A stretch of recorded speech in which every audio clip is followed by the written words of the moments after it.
The renewal presents a pedagogical context that requires us to adjust our teaching and evaluation practices. Course objectives are now attained through the development of competencies, and assessment techniques are now meant to support the learning process. Adopting an evaluation scheme that supports the learning process has introduced new assessment techniques and scoring instruments. We no longer administer tests that are comprised of closed, multiple choice, and short answer questions. The renewal, instead, encourages us to teach via learning and evaluation situations that require students to solve complex tasks. According to the program guide, a learning and evaluation situation is defined as one or more complex tasks that must be solved by the student in order to reach an end goal. The primary function of a learning and evaluation situation is to develop and exercise the subject-specific and cross-curricular competencies while students acquire the prescribed knowledge concepts associated with each course. The role of the teacher is to facilitate the learning process and monitor the development of the subject-specific and cross-curricular competencies. This is done in an environment that is supportive and adapted to the learner's needs. One question remains unresolved, however.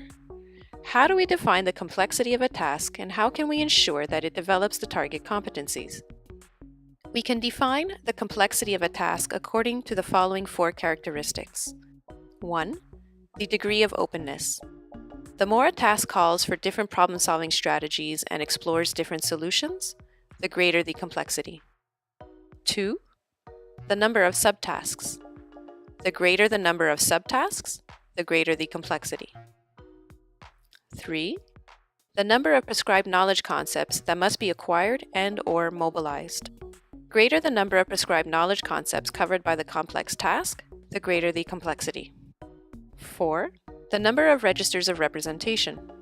The more a student is required to change from one register of representation to another, the greater the complexity of the task.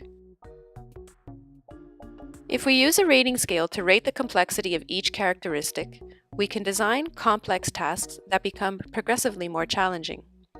Teaching with LESs that become more and more complex will likely achieve the desired end-of-course outcomes.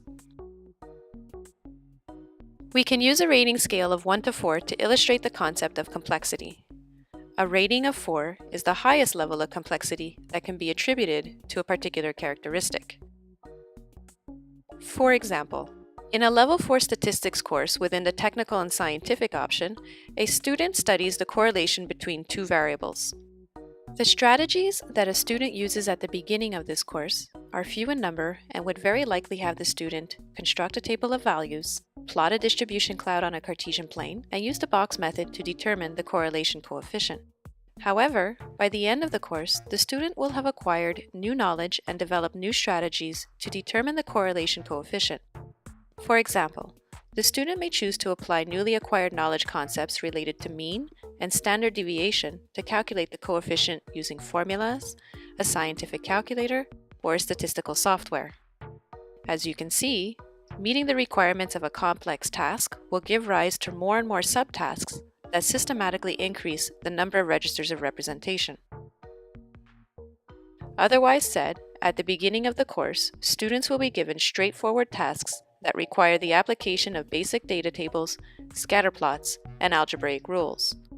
By the end of the course, students will have a better understanding for how the construction of prescribed knowledge is communicated through diagrams, symbols, and rule-like transformations. The students will ultimately show a stronger understanding for the different registers of representation. The following radar chart depicts what the level of complexity should be for an LES that is presented at the beginning of the course versus an LES that is presented at the end.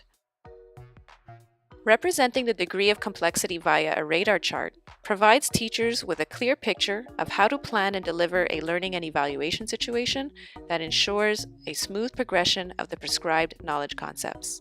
As the surface area of the blue section increases, the chances of achieving the end-of-course outcomes, providing the student with meaningful feedback, and successfully measuring student progress will also increase.